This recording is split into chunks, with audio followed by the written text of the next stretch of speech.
The first memory, seared into the boy's mind before he even knew what a memory was of a tin plate. Not its emptiness, but its sound. A high, ringing spang as it was kicked across the packed earthyard of the kitchen house, skittering like a terrified animal before coming to rest in the dust, upside down. He was 4 years old, maybe 5. The world was a series of legs, the rough-spun cotton of the field hands, the polished boots of the master, the stiff calico of cook's skirts. He was underneath the rough-hewn table, a shadow among shadows, where he'd been told to stay. He had been waiting for his scrap, the heel of the cornbread cook sometimes palmed to him when the overseer, Mr. Spears, wasn't looking. But today, Spears had stayed late, his voice a low, grating stone against cook's weary murmurs. The boy hadn't meant to be seen. He'd only shifted, a tiny movement to ease the ache in his thin legs. But the overseer's eyes, the color of a winter sky and just as cold, found him in the gloom. There was no shout, no curse. Spears simply finished his mug of buttermilk, set it down with a precise click, and looked at the small tin plate cook had just set on the floor for the boy. Then, with a motion so casual it was more terrifying than any lunge, he drew back his boot and kicked it. The plate shot across the room, the sound impossibly loud in the sudden silence. "Flies," Spears said, his voice devoid of inflection. "Don't need to be attractin' flies." He rose, his frame blocking the door's light, and left. The boy didn't cry. He didn't move. He stared at the overturned plate, understanding dawning not in words, but in a cold, hollow sensation in his belly. The plate was his. The food, scant as it was his. And a man could take it away, could scatter it with a gesture, not from rage, but from a simple, absolute sense that he could. The injustice was not dramatic, it was quiet, clean, and complete. It was the law of the world. That boy's name was Isaac. And for 12 years, he carried the memory of that tin plate, not as a scar, but as a compass needle, pointing always toward a fundamental truth: what was given could be taken, so what was hidden might be kept. Isaac was born in a cabin that smelled of wood smoke, earth, and the sharp, iron scent of blood. It was the last week of February 1832, in Albemarle County, Virginia. A freezing rain tapped a brittle rhythm on the shingle roof. The midwife, Old May, who had delivered half the quarter, cleaned him with rags dipped in warm water from the fire and handed him to his mother, Bess. "He quiet," Old May observed. "Ain't but a whimper out of him." Bess, exhausted, her face sheened with sweat, studied the newborn. He had wide, watchful eyes that seemed to take in the dim light of the cabin, the shadows dancing from the hearth, the anxious faces of the 2 older children, Sam and Liza, peeking from their pallet. He didn't cry. He simply looked. Bess, a woman of few words, pressed her lips to his forehead. "He listenin' already," she whispered. "Gotta learn to listen."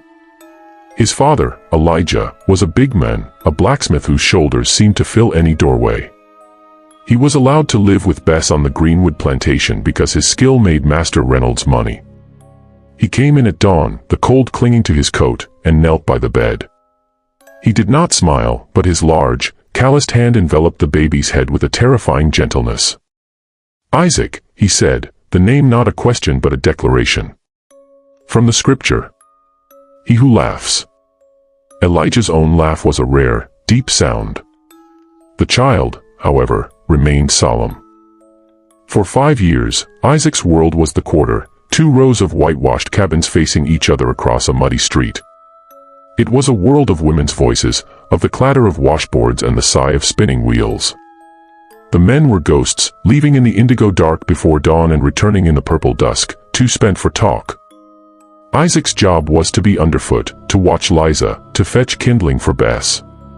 He learned the rhythms of the place, the bell that governed life, the different tones of the overseer's horse, the way cook's shoulders slumped when word came of a punishment at the whipping post. He learned his first lesson about family from Sam, his brother, 7 years older. Sam was all quick movement and quicker smiles. He taught Isaac how to trap crayfish in the creek, how to whistle through a blade of grass. One evening, Sam didn't come back from the fields with the others. Master Reynolds had taken him to the big house, Sam's clever hands and bright manner having caught the eye of a visiting trader from Mississippi. Bess stood at the cabin door, her fist pressed against her mouth, until long after the last light faded from the sky. Elijah worked his forge through the night, the hammer blows ringing with a frantic, furious rhythm.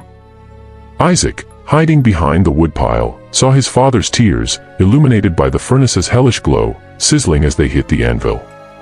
Sam was gone. No goodbye. Just an empty space at the supper bowl. The cruelty of Greenwood was not the lash, though it existed. It was the quiet machinery of loss. It was the auction held in the spring of '39, where families from neighboring farms were picked apart like locks by indifferent men with ledgers. It was the way Master Reynolds, a spare, clean-shaven man who wore spectacles and studied agricultural journals, would walk through the quarter on Sundays, not seeing the people, but assessing the livestock, the muscle, the teeth, the breeding potential. His violence was bureaucratic. A word to Spears, a note in an account book, and a life was rerouted. Isaac's unique trait, noted by old May at his birth, deepened. He became a boy of profound and watchful silence. He spoke when spoken to, in the required yes sir and no me soos. But otherwise, he retreated into a fortress of observation. He watched the way Spears tapped his whip against his thigh when he was impatient. 3 fast taps meant trouble. He watched the flight patterns of birds, predicting rain hours before it fell. He watched his father at the forge, seeing how the heat changed the metal's color, from dull red to cherry to a fierce, weeping yellow, and how the strike of the hammer had to match that color exactly. He absorbed it all, storing it away. In a world where words could be used against you, silence was a sanctuary. And in that silence, a keen intelligence grew, sharp and flinty.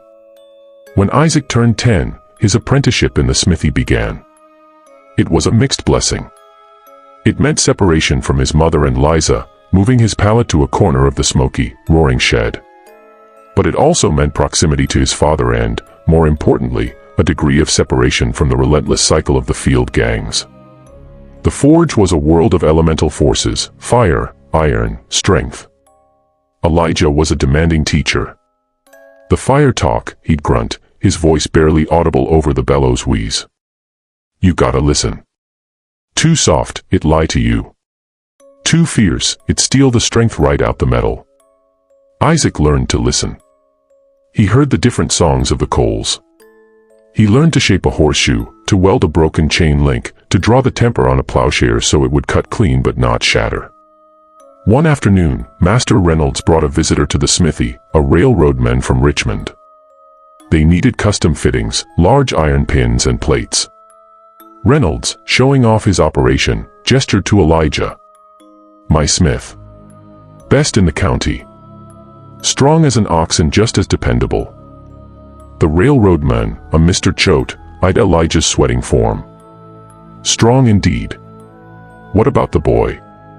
Reynolds glanced at Isaac, who was pumping the bellows, his small frame straining. His get. Learning the trade. Increases the capital. Mr. Choate nodded, scribbling in a small notebook. The casual notation of Isaac as capital landed on the boy's ears not as an insult, but as a fact. He was an entry in a ledger, his value tied to his usefulness. That night, he asked his father, Papa, what's capital? Elijah's hands, which could bend iron, stilled. He looked at his son, the firelight reflected in his dark eyes. It mean you ain't a person to them. You a thing that make other things. A mule is capital. A plow is capital. We capital. He turned back to the anvil, his next blow striking a spark that flew toward the darkness like a tiny, fleeing star. Don't mean it's true. It's just what they write down. The forge also gave Isaac a secret skill. Among the scrap iron, he found a short, thick rod of fine steel, a broken file. Over months, in stolen moments when Elijah was at the big house or Spears was elsewhere, Isaac worked it. He heated it, hammered it, cooled it, honed it against a wet stone until it had a wicked, needle-sharp point. He wrapped the handle in scraps of leather. He didn't know what it was for. It was too small for a tool, too crude for a knife. It was a making, an act of will. He hid it in a chink in the smithy's stone foundation, behind a loose rock. It was his. A secret. A tiny defiance against the ledger. The quiet cruelty escalated with the weather. The summer of '44 was a scorcher, the air thick enough to drink. The corn languished. Tension crackled through Greenwood like heat lightning. One evening, Spears cornered a young field hand named Jacob, accusing him of slowing the line. Jacob, fevered with sun-sickness, muttered a reply. It wasn't insolence, just exhaustion. Spears didn't raise his voice. Seems you need a lesson in pace, boy. He didn't order a whipping. Instead, he made Jacob stand in the very center of the yard, on a wooden crate, from sundown until the field bell rang the next morning. No water. No movement. The mosquitoes found him first, then the gnats. By midnight, Jacob was swaying, his whimpers a thin thread in the dark. By dawn, he collapsed, convulsing from dehydration. He died 3 days later, of what Master Reynolds called a summer ague. Isaac, fetching water for the forge, saw the empty crate. The lesson was clear: destruction could be achieved without a single violent act, through simple, calculated deprivation. The ultimate loss came with the first frost. Master Reynolds had debts. A note came due. The ledger needed balancing. Elijah, the capital with the highest valuation, was sold to a sugar plantation in Louisiana. The transaction was conducted in the parlor. There was no dramatic confrontation. Reynolds was apologetic, almost. A necessary adjustment, Elijah. You understand business. Elijah understood. He was allowed 1 hour in the quarter. He knelt before Bess, clasped her hands, and said words too low for Isaac to hear. He turned to Isaac, now 12, all long limbs and silent eyes. He placed his large hands on his son's shoulders. You the men of this house now. You listen. You watch. You remember everything. The fire talk. The birds. The way a man hold his whip. You remember me. He pulled Isaac into a breath-stopping embrace, the smell of coal smoke and sweat imprinting itself forever. Then he turned and walked to the waiting wagon, not looking back. He did not cry. He had used all his tears for Sam. Isaac's silence became absolute. It was no longer a sanctuary, it was a tomb. He worked the forge alone now, a child performing a man's labor, his small frame aching under the strain. He spoke only when absolutely necessary. He ate little. He slept less. He would visit the loose stone in the smithy wall, touch the cold steel of his hidden spike, and feel a sliver of something that was not quite feeling. It was a promise, to himself and to the memory of his father. The turning point arrived on the wings of a dead bird. It was March 1847. Isaac, now 15, was sent to clean out the gutterings on the big house after a storm. Perched on a ladder, he saw a scrap of paper caught in the downspout. He pulled it free. It was a page from a child's primer, torn and water-stained, but the letters were clear. A is for apple. B is for boy. He had seen letters before, on sacks of feed, on Reynolds's correspondence. They were marks, mysteries. Old May knew some herb lore, but no letters. His father had known iron, not alphabets. He stared at the page. Apple. He knew an apple. The sound of the word in his head seemed to connect to the shape of the letters. A dangerous, electric thrill shot through him. This was a different kind of listening. This was listening with the eyes. He folded the sodden paper carefully and hid it inside his shirt. His chance to learn more came from an unexpected ally, Miss Caroline, Master Reynolds's youngest daughter. She was a sickly, lonely child of 8, with large, melancholic eyes. She took no interest in the bustling social life of her older sisters. She preferred the kitchen garden, talking to the cats. She had watched Isaac for years, this silent boy who moved with such deliberate grace. One day, she found him staring fixedly at a shipping label on a crate by the kitchen door. "Do you know what it says?" she asked, not unkindly. Isaac startled, dropping his gaze. "No, Mrs. It says Charleston. That's where the oranges come from." She paused. "Do you want to know the letters?" It was a trap. It had to be. Knowledge like this was forbidden, dangerous. To teach a slave to read was a crime. But Miss Caroline lived in a world of childish impulse, insulated from consequence. And Isaac's hunger was a physical ache. He gave a single, sharp nod. Their conspiracy was conducted in the dusty, sun-slatted quiet of the unused carriage house. She would bring a book, the youth's primer, and point to words. C-A-T, cat.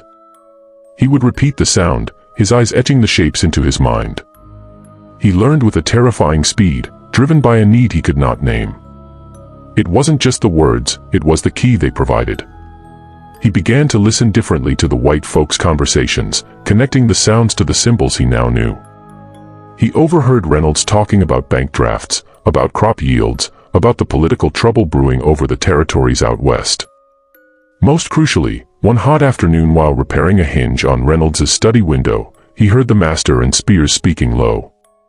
The railway contract in Tennessee. Choate's people need reliable hands for the construction, strong boys, good price, we'll send a group after harvest, the Smith is on the list. The Smith. Him. Tennessee was not Louisiana, but it was just as far. It was another erasure. The ledger was making another adjustment. That night, in the smithy, Isaac did not touch his hidden spike. Instead, he replayed the words in his mind. After harvest. A group. Railway contract. He looked at his hands, blackened with soot, capable of shaping iron. They were about to be sold to shape the earth for the iron horse.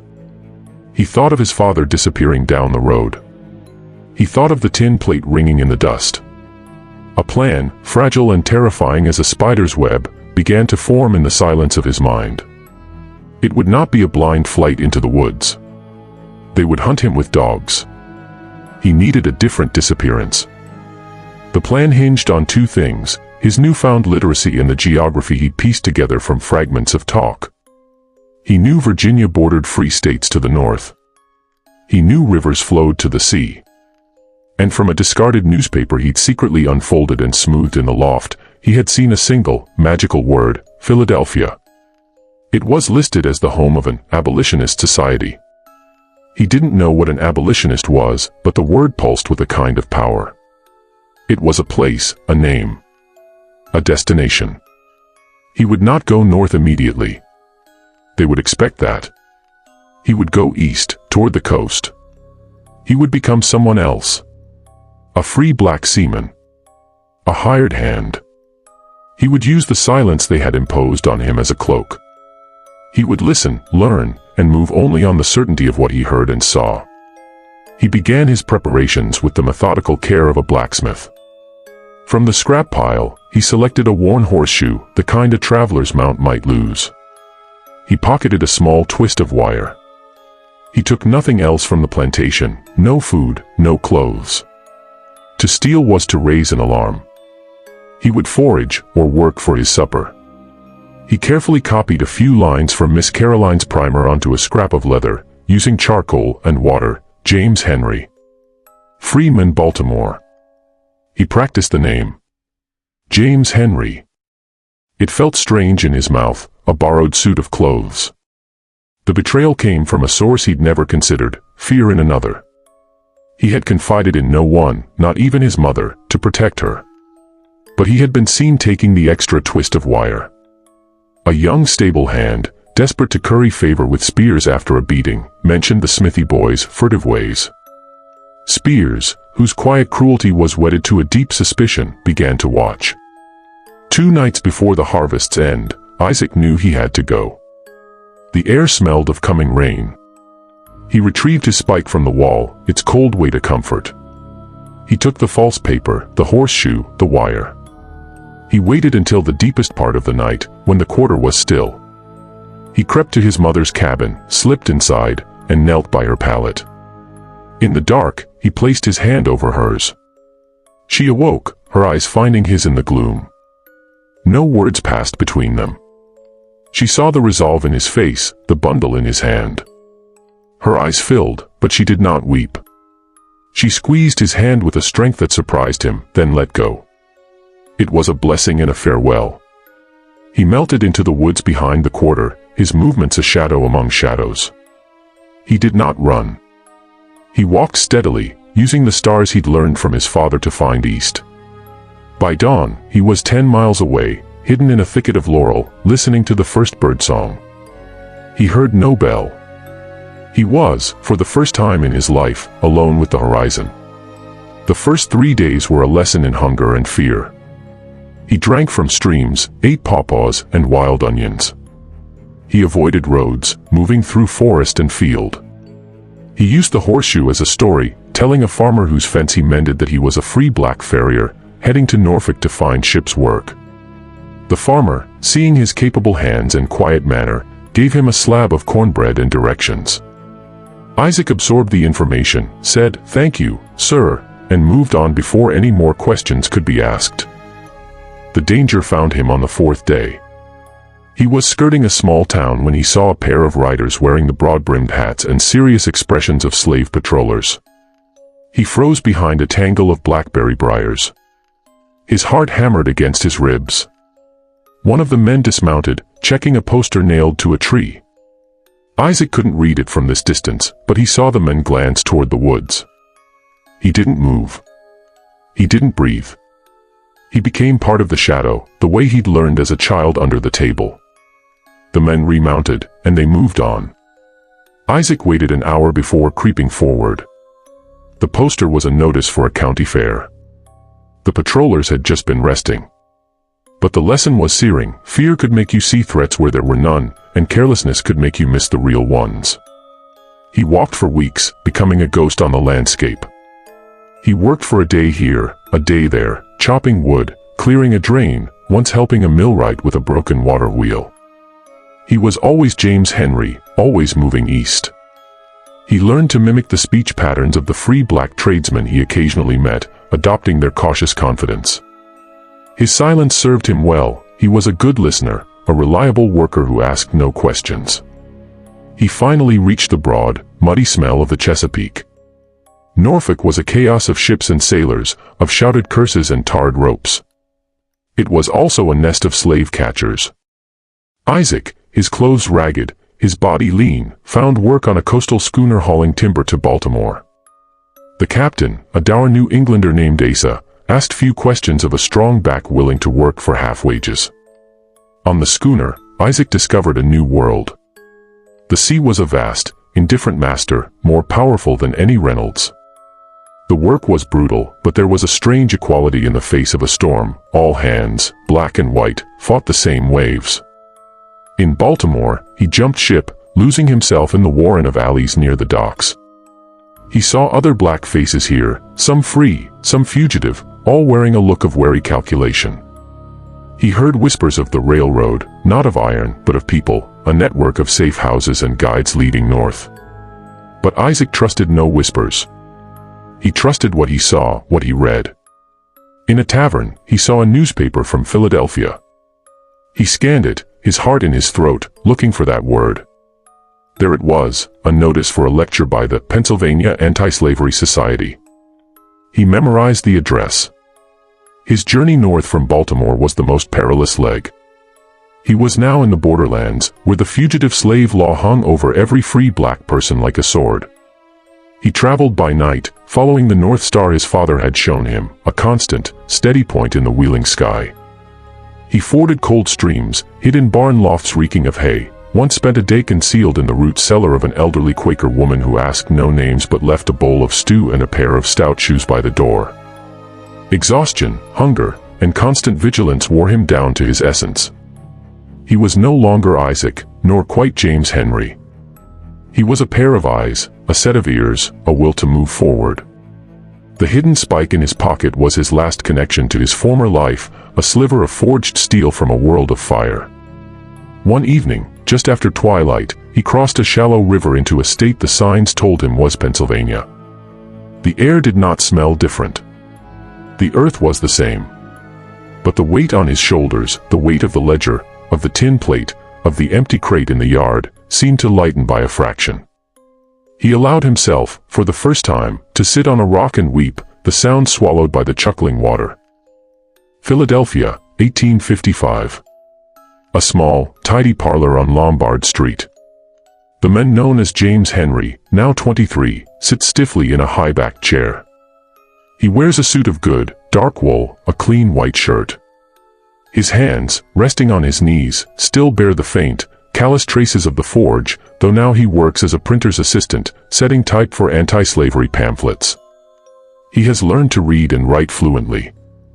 He has even written a short, anonymous account of his escape, published by the Society. He is respected, quiet, reliable. He is also haunted. The silence he cultivated as armor has become his nature. He has no wife, few close friends. He sends what money he can to a contact in Richmond, hoping it might someday find its way to Bess and Liza, though he has heard nothing in 8 years. He dreams of fire, and of a tin plate ringing in endless silence across hard-packed earth. Today, he is here for a daguerreotype. It is a luxury, but the Society has asked for a portrait to accompany a new publication.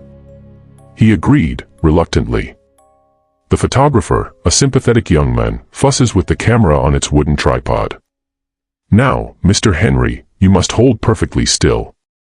For several minutes. Think of something pleasant. Something that brings you peace. Isaac, James, thinks of nothing. He holds his body in the same absolute stillness he learned in the blackberry briars. His face is a calm mask. Only his eyes, fixed on a point beyond the camera, hold a depth of memory that no lens could capture. The photographer ducks under the black cloth. The moment stretches. Isaac's hands, lying on his lap, feel empty. They have held a hammer, a spike, a stolen primer, a sailor's rope. They have touched his mother's face for the last time. They have shaped a free life from nothing. Slowly, almost imperceptibly, his left hand closes into a loose fist. His right hand moves, just an inch, to cover it. It is a gesture of solidarity, of concealed strength, often used in abolitionist circles. But for Isaac, it is something more. In his mind's eye, he is holding the cold, sharp steel of the spike from the smithy wall. He is holding his father's hand. He is holding the memory of a tin plate, not as a symbol of what was taken, but as a reminder of what he refused to relinquish, the will to listen, to watch, and to walk away from the sound of injustice. The photographer emerges, blinking. Excellent. You held perfectly still. The resulting image, a silvered ghost on a copper plate, shows a sober, well-dressed young man. His expression is unreadable, dignified. To the casual viewer, it is a portrait of a free man of color. Only upon the closest inspection, years later, might one wonder about the slight tension in his shoulders, the peculiar, protective curl of his fingers, as if cradling something small, vital, and hidden from the world. It is the only trace he would ever allow of the boy named Isaac, of the forge's fire, of the long walk east.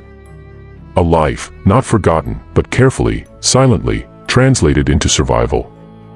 The story of Isaac is one of millions, a single thread in the vast, dark tapestry of American slavery. His justice was not found in a courtroom or in a dramatic confrontation, but in the quiet, daily act of remembrance, in the keeping of a self forged in silence and carried, like a hidden spike, into the light of a fragile freedom. His legacy was not in loud proclamations, but in the simple, profound fact of his continued existence, a living rebuttal to the ledger that once claimed to own him. He bore the weight of forgotten lives in his stillness, and in doing so, ensured they were not entirely erased.